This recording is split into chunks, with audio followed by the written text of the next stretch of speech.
ಇವತ್ತು ಅವರು ನಿರ್ಣಯ ಮಾಡಿರೋದು ಅದು ಕಸದ ಬುಟ್ಟಿಗೆ ಹಾಕಿರೋ ನಿರ್ಣಯ. ಡಸ್ಟ್ಬಿನ್, ಕಾರ್ಪೊರೇಷನ್ನಿನ ಡಸ್ಟ್ಬಿನ್. ಗಂಡಸರಿಗೆ ಹೆಂಗಸರು ಸೀರೆ ಉಡಿಸಿದ್ದಾರೆ. ಶಾಲೆ ಮಕ್ಕಳ ಅಟೆಂಡೆನ್ಸ್ ತಗೊಂಡು ಶಾಲೆ ಮಕ್ಕಳಿಗೆಲ್ಲ ದುಡ್ಡು ಪೇಮೆಂಟ್ ಥರ ತೋರಿಸಿದ್ದಾರೆ. ಕಾಂಗ್ರೆಸ್ ಪಾರ್ಟಿ ಸಿದ್ದರಾಮಯ್ಯ ನೇತೃತ್ವ ಸರ್ಕಾರ ತಂದಿರತಕ್ಕಂಥ ಒಂದು ನಿರ್ಣಯ ಏನಿದೆ ಜಿ ಬಗ್ಗೆ ಕೇಂದ್ರ ಸರ್ಕಾರವನ್ನು ಟೀಕೆ ಮಾಡ್ತಕ್ಕಂಥ ನಿರ್ಣಯ ಇದು ಇಲ್ಲಿಗಲ್. ಈಗಾಗಲೇ ನಮ್ಮ ಉಪನಾಯಕರು ಅದೇ ರೀತಿ ನಮ್ಮ JDSನ ನಾಯಕರಾದಂಥ ಸುರೇಶ್ ಬಾಬು ಅವರು, ನಮ್ಮೆಲ್ಲ ಜ್ಞಾನೇಂದ್ರ ಎಲ್ಲರೂ ಕೂಡ ರೂಲ್ಸ್ ಬುಕ್ಕಲ್ಲಿ ಕ್ಲಿಯರ್ ಆಗಿದೆ 5 ಗಂಟೆಗಳ ಮೇಲೆ ಚರ್ಚೆ ಆಗಬಾರ್ದು ಅಂತ ಇದೆ. ಇವರು 5 ಗಂಟೆಯಿಂದ ಚರ್ಚೆ 6-7 ಗಂಟೆವರೆಗೂ ಹೋಗಿದೆ. ನಿನ್ನೆಯಿಂದ ಶುರುವಾಗಿದೆ.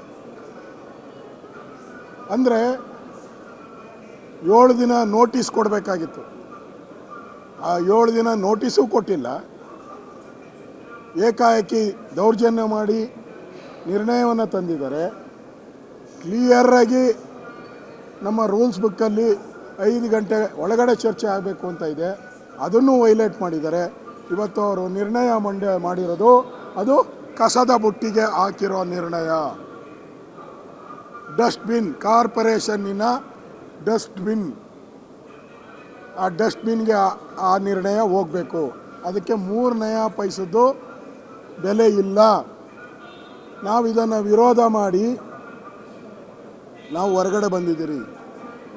ಜಿ ಏನು ಕಾಯ್ದೆ ನರೇಂದ್ರ ಮೋದಿ, ಈ ಕಾಂಗ್ರೆಸ್ ಸರ್ಕಾರ ಕರ್ನಾಟಕದಲ್ಲಿ ಕೋಲಾರ, ಚಿಕ್ಕಬಳ್ಳಾಪುರ, ರಾಮನಗರ, ಉತ್ತರ ಇಲ್ಲೆಲ್ಲನೂ ಕೂಡ ಸುಮಾರು ಒಂದು 50,000 ಪ್ರಕರಣಗಳು ದಾಖಲಾಗಿದೆ.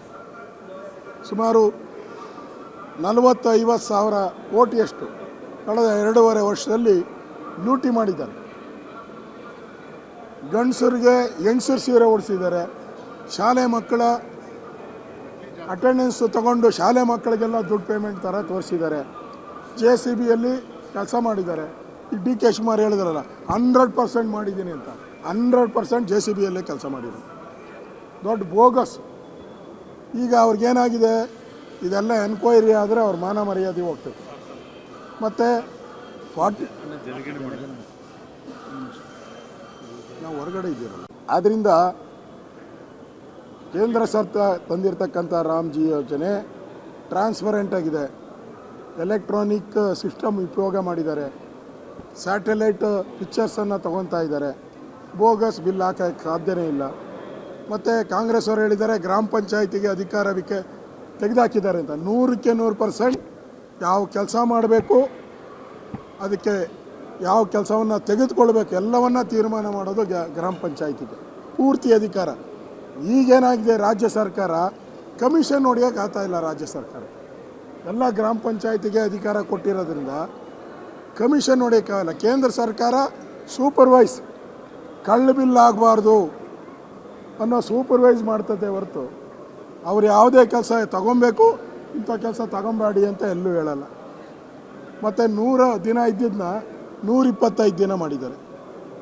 ಮುಖ್ಯಮಂತ್ರಿ ಅದು ಯಾವ ಮಖ ಇಟ್ಕೊಂಡು ಹೇಳಿದ್ರು, ಯಾವ ಭಯಲ್ಲಿ ಹೇಳಿದ್ರು, 60 ದಿನ ಲೀವ್ ಕೊಟ್ಟಿದ್ದಾರಂತೆ. 60 ದಿನ. ನಾವು 100 ಇರೋದನ್ನ 125 ದಿನ ಮಾಡಿದ್ದೀರಿ. 60 ದಿನ ಲೀವ್ ಯಾರಿಗೆ ಹೇಳಿರೋದು? ಈ ಕದೀಮರಿದಾರಲ್ಲ, INDA ಪಾರ್ಟ್ನರ್ ಶರದ್ ಪವಾರ್ ಅವರು ಸಲಹೆ ಕೊಟ್ಟಿರೋದು, ನಾವಲ್ಲ. ಹೋಗಿ ಏನಾನ ಇವ್ರಿಗೆ ತಕರಾಲಿದ್ದಾರೆ ಅಲ್ಲಿ ಹೋಗಿ ಮಾತಾಡೋಕ್ಕೆ ಯೋಗ್ಯತೆ ಇಲ್ಲ ಇವ್ರಿಗೆ. ಇಲ್ಲಿ ಬಂದು ಟೀಕೆ ಮಾಡ್ತಾರೆ. ಕೊಯ್ಲು ಸಮಯದಲ್ಲಿ ಲೇಬರ್ ಪ್ರಾಬ್ಲಮ್ ಬರಬಾರ್ದು ಅಂತ ಮಾಡಿದ್ದಾರೆ. ಆದರೆ ಆ ಸಮಯವನ್ನು ಬೇರೆ ಟೈಮಲ್ಲಿ 365 ದಿನ ಇದೆ, ಅದರಲ್ಲಿ ಉಪಯೋಗ ಮಾಡ್ಕೊಬೋದು ಅಂತ ಹೇಳಿದ್ದಾರೆ. ಹಿಂದೆ ಕಾಂಗ್ರೆಸ್ ಅವ್ರು 100 ದಿನ ಕೊಟ್ಟಿದ್ದು. ಅವಾಗ ಹೆಂಗೆ? ಅವಾಗ ಎಷ್ಟು ದಿನ ಲೀವ್ ಇತ್ತು? 60 ದಿನ ಹೋದರೆ 190 ದಿನ ಕೆಲಸನೇ ಇರಲಿಲ್ಲ.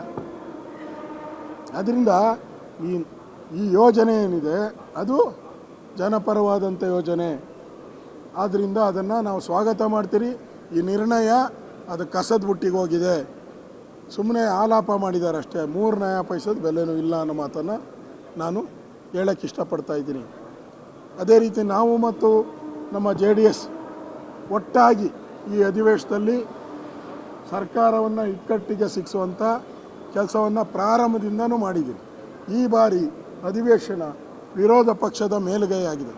ಕಾಂಗ್ರೆಸ್ ಒಳಜಗಳ, ಅಟೆಂಡೆನ್ಸ್ ಇಲ್ಲ, ಭ್ರಷ್ಟಾಚಾರ, ಅಬ್ಕಾರಿ ಅಲ್ಲಿ 6,000 ಕೋಟಿ ಲೂಟಿ, ಈ ಲೂಟಿ ಮಾಡೋದ್ರಲ್ಲೇ ಅವರು ತಲೆಮರೆಸ್ಕೊಂಬಿಟ್ಟಿದ್ದಾರೆ ಸರ್ಕಾರ. ನಾವು ಕೂಡ ಈ ಹಗರಣವನ್ನು ಬಯಲಿಗೆ ತಂದಿದ್ದೀರಿ. 6,000 ಕೋಟಿ ಹಗರಣ ಆಗಿದೆ, ಇದು ತನಿಖೆ ಆಗಬೇಕು, ಮಂತ್ರಿ ರಾಜೀನಾಮೆ ಕೊಡಬೇಕು ಅನ್ನೋ ಮಾತನ್ನು ಈಗಾಗಲೇ ಸ್ಪಷ್ಟವಾಗಿ ಹೇಳಿದ್ದೀರಿ. ಹಗಲು ರಾತ್ರಿ ಧರಣಿನೂ ಕೂಡ ನಾವು ಮಾಡಿದ್ದೀರಿ. ಇವತ್ತು ಕೊನೆಯ ದಿನ. ಇವತ್ತು ನಮ್ಮ ಧರಣಿ ಇಲ್ಲಿಗೆ ನಿಲ್ಲಲ್ಲ. ಇದನ್ನು ರಾಜ್ಯವ್ಯಾಪಿ, ನಾನು ಅಧ್ಯಕ್ಷರ ಜೊತೆ ಮಾತಾಡಿದ್ದೀನಿ, ರಾಜ್ಯವ್ಯಾಪಿ ಹೋರಾಟಗಳನ್ನು ನಾವು ಮಾಡ್ತೀವಿ. ಈ ಕಳ್ಳ ಸರ್ಕಾರ, ಲೂಟಿ ಮಾಡಿರೋ ಸರ್ಕಾರ ಮನೆ ಕಳಿಸೋವರೆಗೂ ನಮ್ಮ ಹೋರಾಟ ನಿರಂತರವಾಗಿ ನಡೆಯುತ್ತೆ ಅನ್ನೋ ಮಾತನ್ನು ಈ ಸಂದರ್ಭದಲ್ಲಿ ನಾನು ಹೇಳೋಕ್ಕೆ ಇಷ್ಟಪಡ್ತಾ ಇದ್ದೀನಿ. ಆದರೆ ನಮ್ಮ ಗೌರವಾನ್ವಿತ ಸ್ಪೀಕರ್ ಅವರ ನಡೆ ಸರಿಯಿಲ್ಲ, ಅವರ ನಡೆ ಸರಿಯಿಲ್ಲ. ನಾವು ಎಷ್ಟು ಕಳೆದ ಬಾರಿ ಅಧಿವೇಶನ ನಡೆದಾಗ ಒಂದೇ ದಿನ 16-17 ಬಿಲ್ ಪಾಸ್ ಮಾಡಿಕೊಟ್ಟಿದ್ವಿ. ಆ ಕರ್ಟಸಿ ಇಲ್ಲ. ಇವತ್ತು ನಾವೆಲ್ಲ ಹಗಲು ರಾತ್ರಿ ಧರಣಿ ಮಾಡಿ ಬೆಳಗ್ಗೆಯಿಂದ ನಾವು ಊಟಕ್ಕೆ ಇಲ್ದಿರ ಇದ್ದೀರಿ, ಅವರು ಮಜಾ ನೋಡ್ಕೊಂಡು ನಗ್ತಾ ಇದ್ದಾರೆ ಸ್ಪೀಕರು. ಮತ್ತು ವಿಧಾನಸಭೆಯಲ್ಲಿ ಆ ಶಿವಲಿಂಗೇಗೌಡರು ಕೆಟ್ಟ ಪದಗಳನ್ನು ಬಯಸಿದ್ದಾರೆ. ಮನೆಯಲ್ಲಿರೋ ಹೆಂಡತಿ ಮಕ್ಕಳ ಮೇಲೆಲ್ಲ ಮಾತಾಡಿದ್ದಾರೆ. ಅದನ್ನು ಜಾರಿಕೆ ಮಾಡ್ತಾರೆ ಸ್ಪೀಕರ್ ಅವರು, ನಗ್ತಾ ಇದ್ದಾರೆ ಅವರು. ಇದು ಸರಿನಾ? ಪ್ರಜಾಪ್ರಭುತ್ವಕ್ಕೆ ಮಾರಕ ಅಲ್ವಾ ಇದೆಲ್ಲ? ಆ ಸ್ಥಾನದಲ್ಲಿ ಕೂತ್ಕೊಂಡಾಗ ಅಷ್ಟೇ ಗೌರವಯುತವಾಗಿ ನಡಿಬೇಕಾಗಿದೆ. ಯಾರೇ ಇರಲಿ, ವ್ಯಕ್ತಿ ಮುಖ್ಯ ಅಲ್ಲ, ಚೇರ್ ಮುಖ್ಯ. ಇವತ್ತು ಆ ಚೇರಿನ ಘನತೆ ಗೌರವವನ್ನು ಕೂಡ ಹಾಳು ಮಾಡಿದ್ದಾರೆ. ಇವತ್ತು ವಿರೋಧ ಪಕ್ಷಗಳನ್ನು ದಮನ ಮಾಡಬೇಕು ಅನ್ನೋ ಒಂದು ಕಾರಣ ಇಟ್ಕೊಂಡು ಇವತ್ತು ಸ್ಪೀಕರ್ ಅವರು ಆಡಳಿತ ಪಕ್ಷದ ಕರೆ ವಾಲಿರೋದನ್ನು ಕೂಡ ಈ ಸದನದಲ್ಲಿ ನೋವಿನ ಸಂಗತಿ. ಅದಕ್ಕೆ ನಾವು ಸ್ಪೀಕರ್ ಅವ್ರಿಗೂ ನಾವು ಹೇಳಿದ್ದೀವಿ, ನೀವು ಈ ಥರ ನಡವಳಿಕೆಯನ್ನು ನಾವು ಸಹಿಸಲ್ಲ ಅನ್ನೋ ಮಾತನ್ನು ಸ್ಪಷ್ಟವಾಗಿ ಹೇಳಿದ್ದೀವಿ. ಈಗ ಈಶ್ವರಪ್ಪನಲ್ಲಿ ಬಂದಂಥ ಆಡಿಯೋ ಸಾಕ್ಷಿ ಆಗಲಿಲ್ವಾ?